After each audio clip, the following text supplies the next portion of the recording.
Last night, a brief thing, you called in because there was some kind of mix-up and you couldn't make it yesterday, but you're here now, so we want to pick up kind of from where we left off and not cover the same grounds. We talked about UFOs and quite a few things last night. You covered a lot of things. You got to the beginning of the trilateral list. You got a little bit into the line of child murders. You got into the a little bit about UFOs, a little bit about women. So you covered a lot as it was.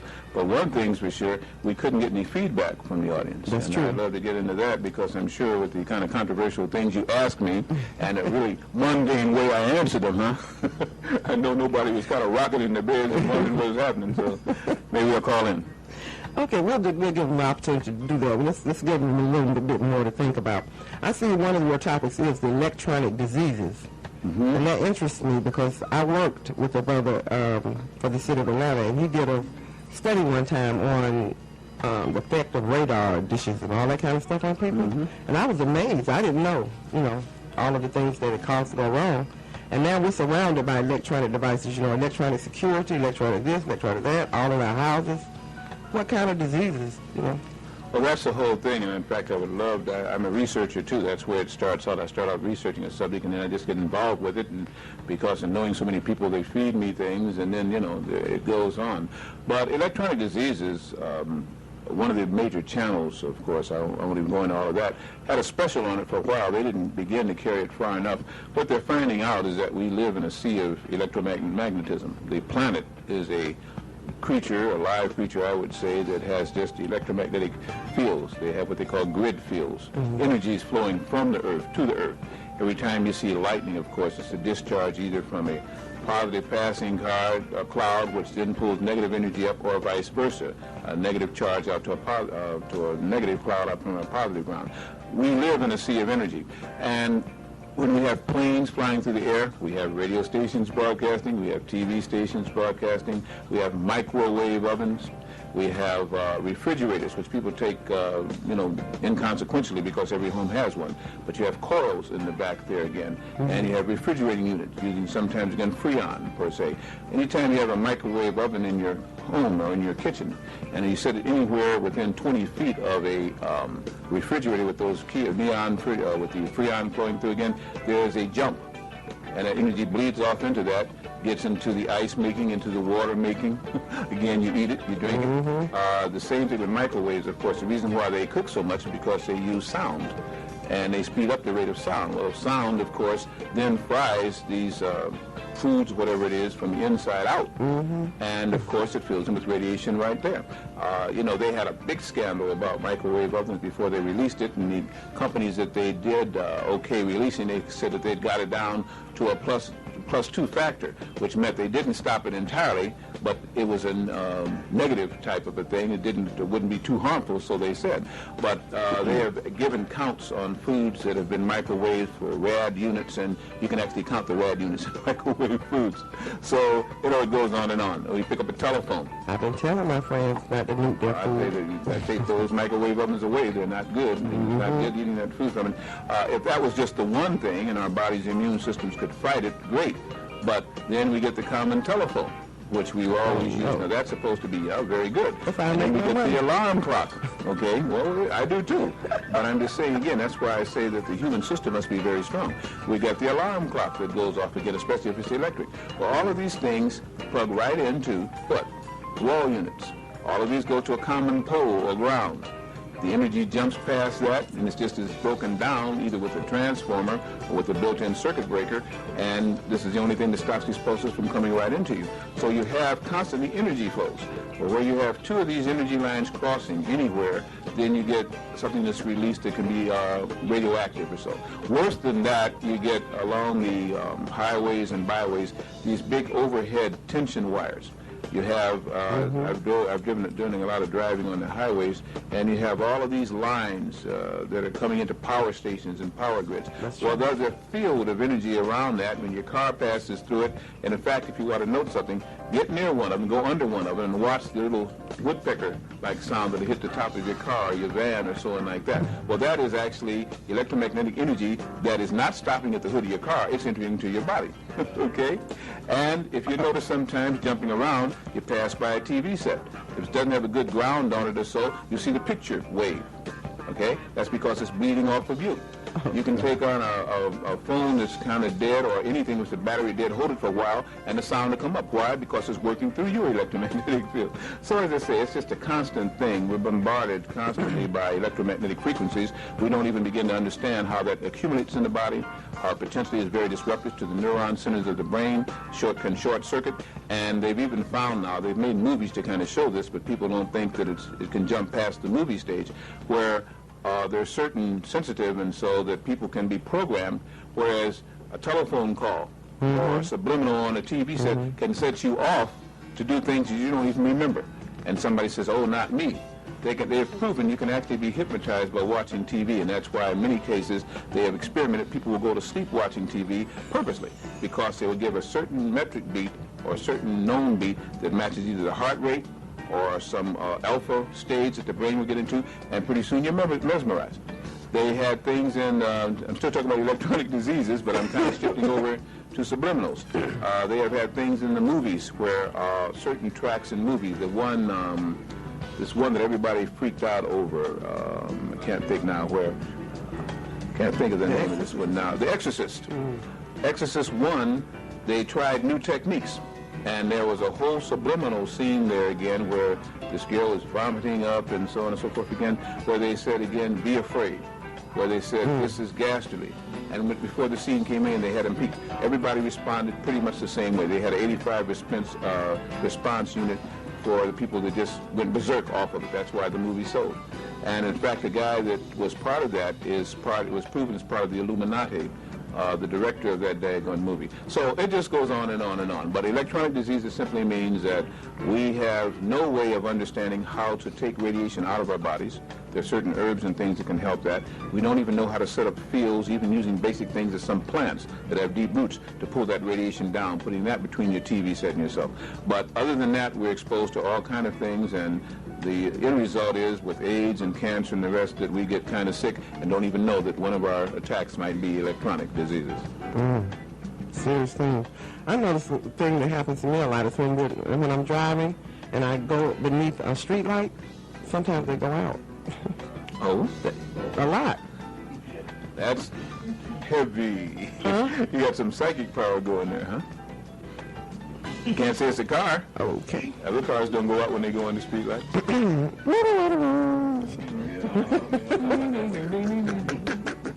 All right, don't start it, y'all. We have a house full of people down here. We have Brother Bobby Hammett, y'all's favorite. Brother Bobby, Brother Indiola, Brother David, Nana, Mother, Brother O'Teen, and Brother Henry. We got a full house down here. So, and we're going to open up and have you in here in just a moment. We're going to open up the phone lines. I see you do a thing also called, And Nothing But the Truth. Now, what's that? That got my attention. Well, in the great halls of jurisprudence, when you go to court, they say you hold your hand, and then you put one hand on the Bible, another hand up, and promise to tell the truth, the whole truth, and nothing but the truth, so help you God. Right. And, that's interesting, too, but I'm going to be nice about that. But whatever. Nothing but the truth is the facts, the truth behind some of the things that we've lived with. Christopher Columbus discovering America. And I have a lecture that's saying there was no person as Christopher Columbus. And by name, there wasn't. It was a different name. He never got to America, landed in the Bahamas. He didn't discover anybody who already had a community. They've been called Indians, and I've taught at the American Indian. I didn't teach, I've lectured at the American Indian Center. And I told them, you're not Indians. I said, do you even know who you are? And it took one of the wise men to come in there to get the guys off of me again on my second trip back. Then, of course, he did have me back again. He says, you're not. There are three names for them, Algonquins, Gatamans, and the third one I won't say because it's deep research that gave it to me. But they're not Indians. That's another one. We have the thing of the little bighorn and custard, so on and so forth. They told that, of course, they keep rewriting that he was trying to save one of his other commanders, rather than the fact he was a big egotistical nut that got caught up in the flack there again. They have another one about, what is it again, this guy's charge up San Juan Hill. Yeah, Teddy Roosevelt and his Rough Riders. Well, what they didn't say was the 8th and 9th Cavalry, the Buffalo Soldiers, that got him off that hill. And those were the black guys that had to come in there and fought for a day and a half to get him off.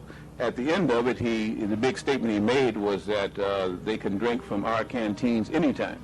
So I guess that was 3 months later, it was the fact that, well, they were there, but it was their white commander that made them do it. Later on, well, the day was theirs anyway, the victory was theirs, and they just happened to show up. This was a year later. So it shows, again, we still think of Teddy Roosevelt as having gone up there. What happened was that the Mexican that tricked him into charging up this hill, they had a whole division of men in the surrounding trees and stuff, and they pinned them to that hill and would have slaughtered them if it had not been for the 8th and 9th Cavalry Buffalo Soldiers.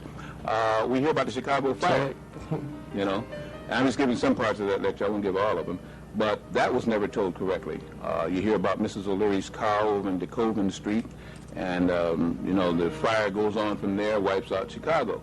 Well, it turned out that the fire went into 22 states because it had been a dry season and a big wind, a sirocco came over the Rocky Mountains, came across into Minnesota, the Dakotas, took a left-hand turn, went up to Illinois, Indiana, went into Canada, went all the way past Baffin Bay, went into over to, I can't think of that little island off the coast of Canada now, but then even went over to Japan. And if you can check the date corollaries per se, you'll find that there was fires, earthquakes, and everything happening during that 2-day period of time. There's a place out there in Wisconsin, I'm doing this all from memory, but there's a town there, and they even have a commemorative stone that they etched in there where water there, to probably come back to me later, the waters begin to boil in this little place in Wisconsin. The people also felt a kind of a whirlwind coming in, so they ran to the waters, and the waters began to boil. The homes were being lifted up and burst in the air into flame, and all of this, and we talk about still Chicago, and Illinois is the only place that it happened. So there's another thing everybody thinks that they understand, and they still call it the Chicago fire. They should have called it the Western Hemisphere Holocaust of our planet. And obviously there was a book called Ragnarok that came out there, written by Donnelly, one of the congressmen at the time, and he claimed that the Earth passed through the tail of the comet, Biela's comet, which didn't make the rounds at that time. But either way, here are some things that we all think we understand. There's a whole different story to it, and it goes on and on and on. Call it nothing but the truth. Hear the real side of the story and not the foolishness. WRFG Atlanta. We're interviewing Dr. Delbert Blair. We're going to get back forward with that, but we want to remind you that Dr. Blair will be speaking live on Sunday, 3 o'clock p.m. at the Florence Jackson Academy. Florence Jackson is located at 1581 Fairburn Road, Southwest. That number at Florence Jackson is 344-1030. That's 344-1030. The number at Black Media is 756-9658. That's 756-9658. That's Dr. Delbert Blair speaking on Sunday, 3 o'clock p.m. on women and I think fourth encounters, close encounters of the fourth kind. Get that right. All right. Okay. Before we move any further here, because we're getting ready to go out a bit here, I want to remind you that opinions expressed here on Round Midnight, which airs from now until 1 o'clock a.m., do not necessarily represent the opinions of Radio Free Georgia Broadcasting Incorporated, its staff, or volunteers. Again, this program, which airs from now until 1 o'clock a.m., may contain opinions which do not necessarily represent the opinions of Radio Free Georgia Broadcasting Incorporated, its staff, or volunteers. Now, Dr. Blair.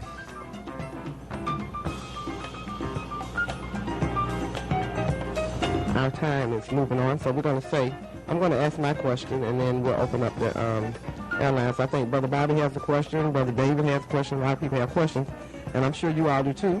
So we're just going to open up the question for the rest of this thing here. All right. I want to know, and a lot of people want to know, as we read and study metaphysical things, the term solstice or Sirius keeps coming up. It seems like a very important part in everything that's going on. Oh, you said solstice or Sirius? Solstice is what from what I can tell, is what the ancient conventions called this planet. Oh, okay. And Sirius is what, I guess the Greeks or somebody named it. Okay. And it's A and B or something like that. Okay.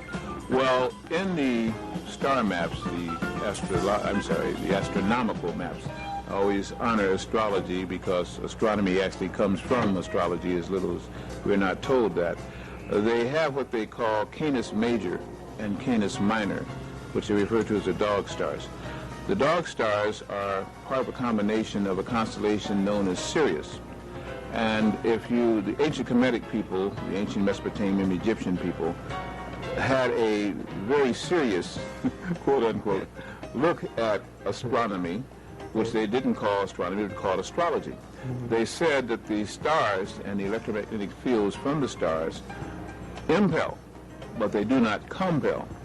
And that the energies that constantly stream into planets, such as Terra, one of the other names for our Earth, and Shan, another name for our Earth, had a direct result from what was due for what was influencing almost 4 months out of the year, beams of energy that came directly from Sirius. No other constellation had such a total influence for such a long time.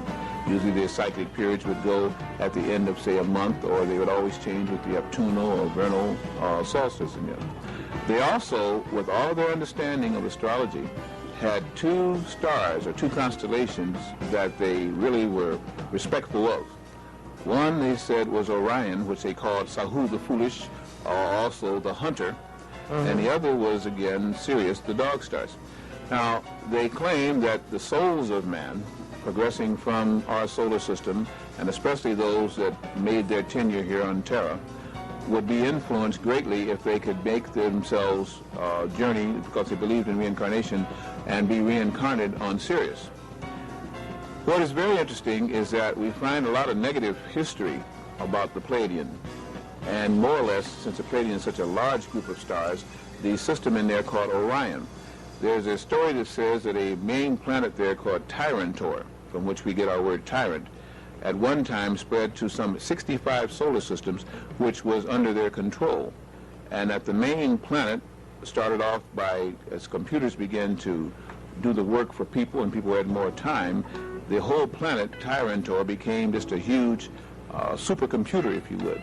And the negativity of this supercomputer began to control the minds of people in that group, and to a large portion of the Pleiadian area of Orion were under control, under mind control, and doing very vicious things.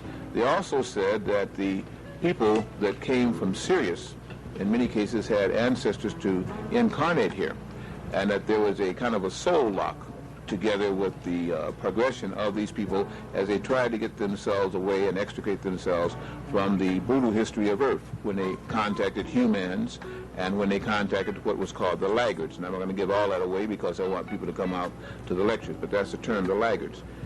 When we look at the mummifications that were found not only throughout Egypt, but in other parts of Africa, in Miro, at Diolio, there's another one that's not coming to my mind now. We have found mummified figures of people 3.5 inches tall, some of them even cyclopean, because they had only one eye, and the skulls showed that there was only one formation for an eye, all the way to tibia and femur bones that were sometimes 13 feet long.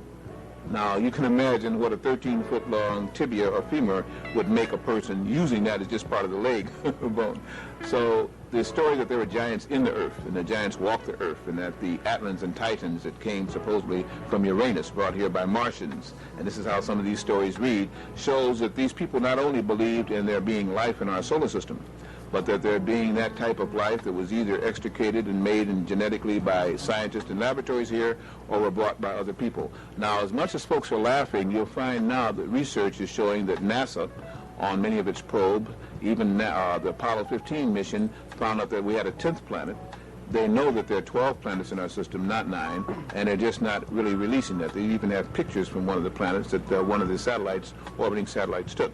Back to the question that you asked, I put that on as a background. The story seems to be that the overseer of man, the ones that tries to get man, to earth-man, not human, to understand who he is and to return and to fulfill some of the things that have gone on here and make it right, is constantly trying to impression the people who have souls, the people who have supposedly this bloodline. And I think one of the most positive proofs of that are the Dogon people. In South Africa, you have a cliff-dwelling people who have a knowledge of astronomy far beyond what Lowenwalk, who they attribute the telescope to in the 17th century, the Dutchman. Long before this, these people have understood terminology. The fact that they say that they want to go to the dogs, and we use the term going to the dogs, simply that's what they said. If they lived right, and they were right, that their souls would migrate to Canis Major, Canis Minor, the dog stars. They even knew that the main star there had a companion which caused perturbations. They have an elongated orbit, which means, again, something is affecting this big star cluster because it's another thing almost as powerful. And they even said they had a name for it. They called it Sogolu. And they said it was made of metal. Now, why would a people backward, supposedly savage, dumb, ignorant people understand about metallurgy, understand about orbital path of distant constellations and binary star systems, again, when the telescopes that the Dutchmen there couldn't even show it? So it shows, again, that in Africa, that amongst these people has been a story that has been handed down for so long that they take it as a way of life. It is just now the discoverers who find this amazing, and as soon as they discover something, they hide it. And they begin to try and denigrate and degrade these people for their consciousness. The story seems to be that Sirius is our benefactor and savior, and the one we have to look out seems to come from Orion or the Pleiadian group.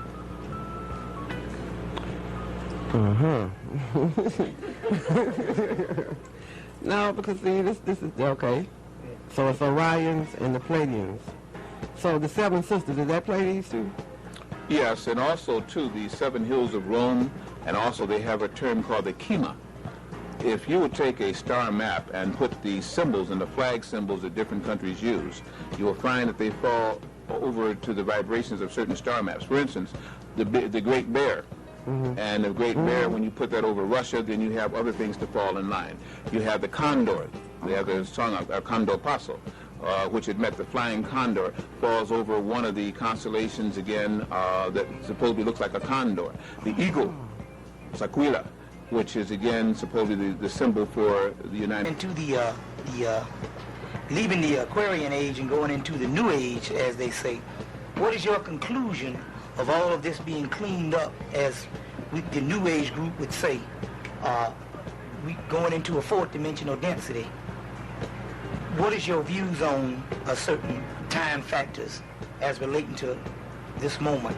Okay, I don't want to get too much into that because pretty soon there won't be anything to talk about when you talk about UFOs tomorrow. Yeah. But I agree with there being a 12-density cycle that the solar system is going through, or will go through, and is now going into the fourth density.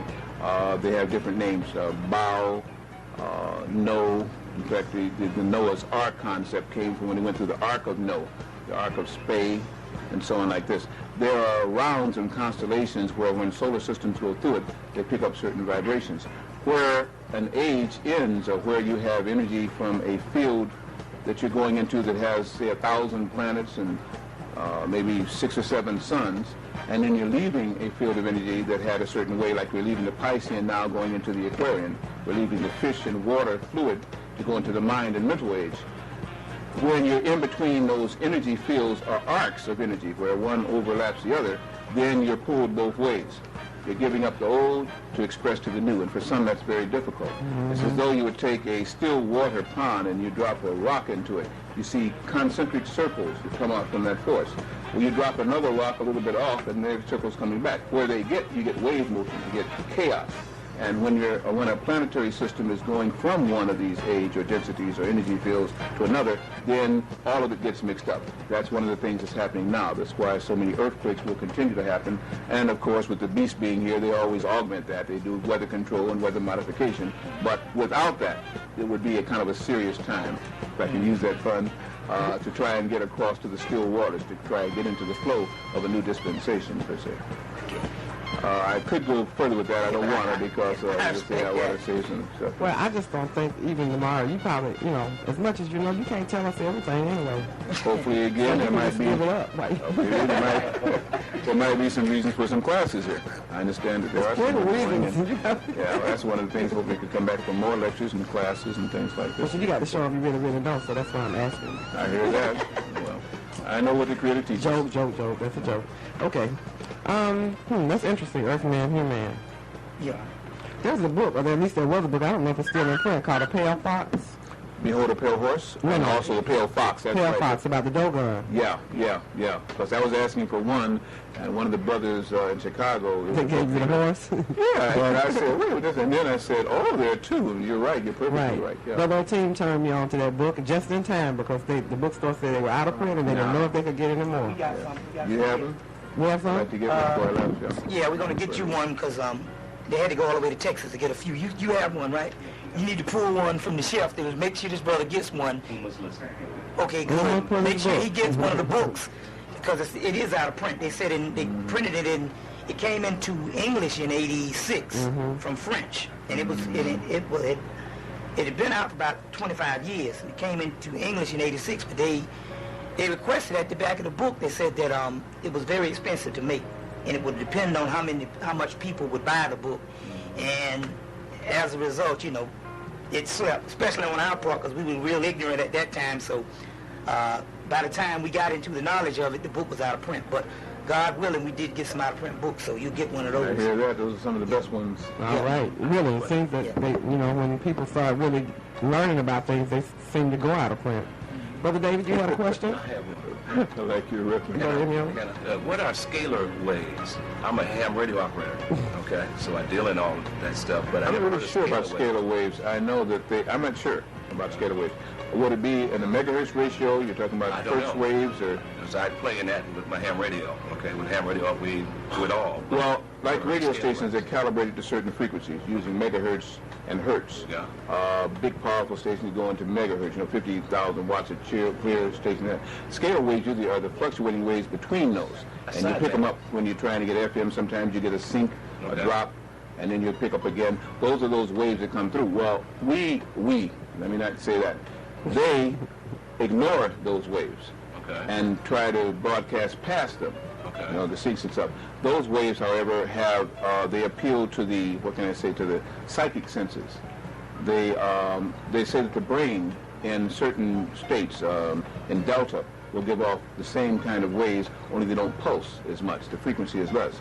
And when you really get into that, then supposedly you're able to astral project, you're able to be intuitive and cognizant, and therefore this is one of the reasons why they don't work that very much. Well, the reason they have reproduced them artificially. Okay, the reason I asked because I've twice. Bill Cooper mentioned scalar waves, and I was watching some movie with my son, and in this movie they talk about scalar waves, and I think there's something to this. I don't know. Anybody out there know what scalar waves are? I play, like I said, with ham radio. We use upper sideband, lower sideband. Sideband, remove the carrier, and detect the audio either upper or lower. We do AM, FM. We have on TV stations. We have about 12, 13 satellites in the sky. You name it, we do it as ham radio operators. And I never heard of scalar waves. I think those are those those interstitial waves, those waves that come in between that they don't calibrate for on the, on the different frequencies. But they are very powerful. Probably has to do with cosmic waves. This is probably why they don't do it. Very good. Okay. Thank you. All right. Brother David, have a question? If you have a question, you can call us at 523-8989. That's 523-8989. Yes, over there. Okay, there was I'm sorry. Oh, Dr. Blair, what I wanted to ask you was concerning solar energy as an alternative source of energy in the future, and what role it could play as far as radiation and the diseases and eliminating those problems. Will solar energy do that, and how will it do that again? Solar energy, to me, is free energy. And there have been a number of men who have researched that. Granville Woods, the black man, I like to mention that because the black men never get named when it gets into historical things, done scientifically. But Nikola Tesla is another one who, was it Worrell Keeley, Rudolf Steiner. All of these spoke about energies that was free, that the planet lived in a sea of energy, that the planet in its rotational field gave off energy, that energies entered into the planet and through the North Pole and were excreted through the South Pole, and that there was no need to put carrier lines, telephone poles and drag lines, because you're constantly having energy from the ozone layer, you're constantly having energy broadcast from the center of our system or from our planet, and all you have to do is tap it. Rather than to put a line onto it, you just put something that can conduct it, and then powered up, and then you just broadcast out. Anything picking up those field broadcasts can pull it in. You don't need to have lines working to a point. Well, every time they've done that, of course, they've either killed them or nonplussed their invention, the state it didn't work, and then, of course, squelch it, because to do that is to get free energy. You wouldn't have to pay for energy to be broadcasting to your home. They have solar collectors in the form of silicon plates, graphite plates, where the parabolic mirrors can reflect onto a graphite surface or a silicon surface, hold that energy and broadcast it whenever you want it back, or use it for heating, whatever. So anything like that, of course, doesn't pay off. The big industrial power companies don't make money from it, so they say forget about it. They don't research it. Yeah. No free energy. No, wouldn't know that. You spoke about cosmic rays. I'm interested in that. Because people seem like people are different. Everybody's moving real fast, but they don't think they're moving real fast. And I just figured out I'm not moving as fast as everybody else. And it makes me nervous. It's a funny thing. I don't know if any of the audience has, and of course they can call and let me know if they did, but I wonder how many people, because we always think we're very unique, but how many have ever walked down a street, and as you're walking or you're sitting up and thinking or you're moving, and then suddenly you get a picture that, you get a feeling in your mind that this is a picture, that it's really not you walking through, but whose hand is that walking? Or somebody comes through there and it's almost like they're walking in still life, almost like what they call a parallax view. Any of you ever experienced that, where you just seem to like you're looking out from a box rather than you being the box again? Well, you see, this shows that we're not the box, that we aren't the body, that we are something that is in the body, and every once in a while, certain vibrational rates makes you aware of that, makes you conscious of that. So when people understood this, then they knew that certain waves coming in, certain rays coming in, appealed to the real you, the free you that is not bound to a body. This is why most of the ancients didn't fear death as much as we did. They wouldn't want to die horribly and mangled if they had a chance, but they knew that the soul, which some people laugh about, the intelligent egoistic thing that has made you believe that you are and that you are only this, can be released under certain vibrational rates. And sometimes transitory, so you don't have to die to do it. You can go to sleep and do it, or you can just mentally get in tune with some of these kind of waves, and this kind of body activates. But when that happens, that body is activating. Again, you'll find when you get in an elevator, and the elevator goes up too fast or down too fast and stops, and you get this jolting, and you feel, oh, you ought to pass out. You ought to come out of your body because this is kind of dislocated. The centered self, what is called the soul or the ego, is now gotten kind of up in the throat and is trying to come out of the head. Proof is any time that you perspire, your skin can look very close, but anytime you perspire, you found that you have maybe in just the arm thousands of pores, and they exude energy. This is why the water comes out. Well, it's been said that the body actually is exuding energy that can be sent out to fields sometimes 6 feet around us. And that energy is what is called the mental body, or they have what they call the mental, the causal, the etheric, the cosmic, the logoic, so on and so forth again. It just simply says that we're not just the physical, and from time to time you can have things that remind you that this is not just you, that you are more than what we see. Okay, they tell me we have a phone call, so let's check it. Greetings, you're on there live with WRFG. I'm here to you. Okay. Call again, 523-8989. That number's 523-8989.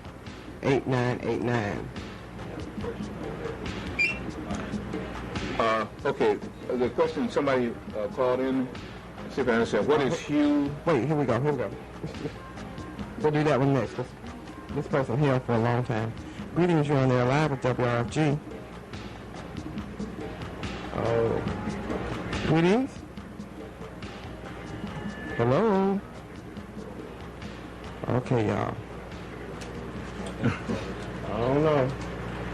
You know, so often these phones don't work. Greetings, you're on there live with WRFG.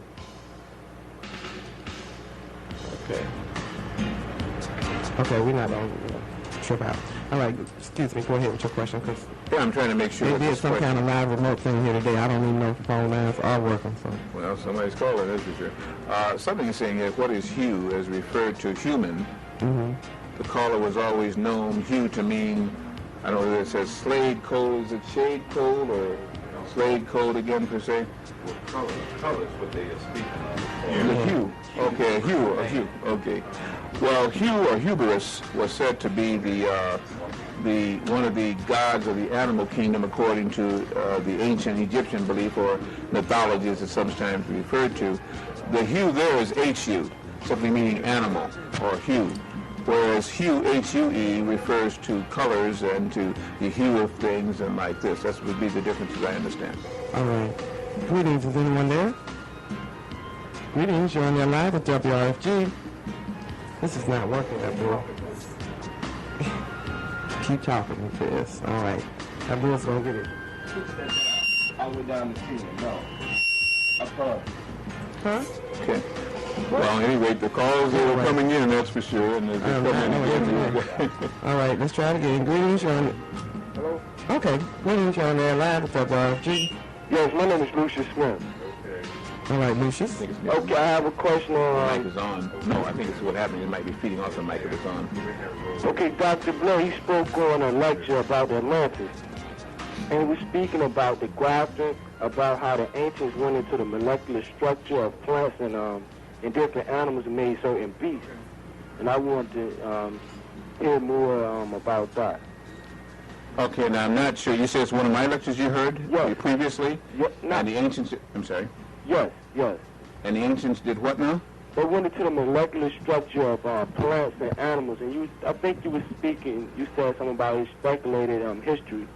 And he was talking about how that's how you have a lot of these things like the blue lagoon, the black lagoon.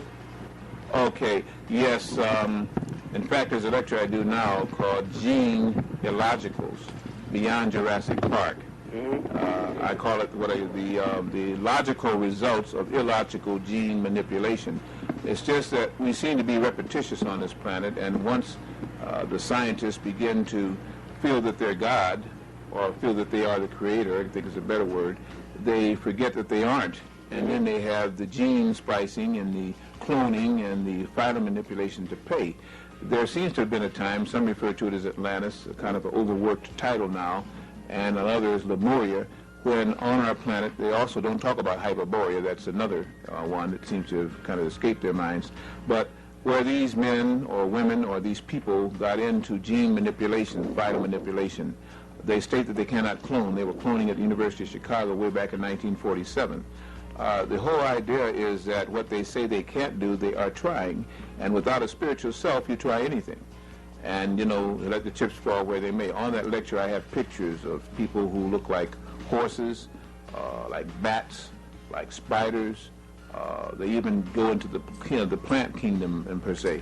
So, again, when you have no sense of fear or respect for the Creator's will, then you act as a god, and if you act as a god, then you better have the sense of a god and the spirituality of a god to undo the kind of things that then are done. It was interesting, too, that the story read that when Atlantis went down, and it went down in a very quick period of time, where Lemuria took a long time to break up, Atlantis didn't, that the people that were grafted with fish, the mermen and mermaids that we hear of, the sirens of old, were the ones that were saved, because they could swim in the inundation and the tidal wave, whereas the very ones that had done many of the engraftings and stuff perished. So the stories are there. It's a matter of belief. It's a matter of research. It's a matter of what truth you would hold. Okay. All right, thanks. Hope you come out tomorrow. Yes, I will. Thank you. All right, we'll be looking forward to you. All right. The number is 523-8989. It is working, so 523-8989 is the number. Okay. Greetings, you're on there live with WRFG. Yes, sir. I have a question for the doctor. All right. Okay, now I'm calling from Athens, Georgia, right? All right. And I'm kind of picking you up. You're fading in and out. All right. Okay. But what I want to know is, like, the brother has come all the way from Chicago, and he's withholding his knowledge. He's saying, well, I don't want to get into that. Come on to the lecture. You know, and I think it's wrong for him to withhold that knowledge from us if we can't make it to the lecture. I mean, maybe I'm wrong, but that's how I feel. And when you're asking questions, he's saying, I don't want to get into that because you need to come to the lecture. I mean, knowledge is knowledge. You're not going to run out of knowledge, you know what I'm saying? It's the truth, and it's going to be repeating itself. Whatever he says, he's not going to change what he's saying. So I think he should give it up. Well, you know, Brother, I will I say tried one to thing. get him to get You away. sure don't express yourself well, do you? That is a joke, brother. Please don't come down from Athens to get me now. No, I'm just... All I'm saying is this, brother. I give it up all. I've been giving it up for 2 million times and have not ever been paid what I deserve for it. But it's a matter of what I chose to do. The Creator's knowledge is limitless. Mine is limited. And if you give off, again, I find with my people, if I give off everything I know, then next thing I'm on the breadline trying to also sustain myself. Well, I mind doing that for a while, but I don't want to do it as a vocation. Well, I mean, Let me finish now. Okay. Let me finish, and then I will, you know, if Aphrodite will allow me, I'll let you express yourself again. I have tapes out all over the United States, and I understand parts of the world. I have received royalties of money from about maybe 9% of it. I'm always giving it up. And all I'm saying is, since I did come down here, since people have sponsored me, if the people are here, again, they should come out, hear it firsthand. So therefore, if I say everything now, there's nothing for them to say. Have I shared any information you think of worth so far that you've heard? Right, you are sharing information. That's what I'm saying. But I mean, here in Atlanta, I don't know if you've been to Atlanta now, but the people will show up. You know, I'm just not able to come out tomorrow. You know. Well, but I'm not holding back a lot. I've held back the 2 topics I'm talking about. I talk on a number of topics, and I've shared freely that. And if you want to ask a question about that, or if you want to make a statement and let me kind of, you know, interface with you, then we can do that too. you know, I just wanted to make a comment. You know, I mean, I think you're a heavy brother. You know, praises due to brothers like you for putting out the knowledge. But I you know, just keep talking, brother. You know, and don't stop. Also help me to get down to Athens, Georgia, and speak there, okay? Yeah, we'd like to bring you down there, but there's going to be brothers from up here going down, and I might try and get a ride if I can. Okay, again, where you have schools and colleges, this is the one, they have funds still set up, even though they don't contract a lot of black speakers. You know, tap into that. I can come down there and speak for that. Okay. But I'm trying to give it up. I can only give up so much again, but like I say, if you got a specific question or so, I appreciate it. Okay. No, I just wanted to make a comment. All right, Okay, thank you. you. All right. Well. Okay, you're hot. I forgot where I am. I'm around midnight. Greetings. We're on the air live with WRFG. How are you doing? My name's Terrell.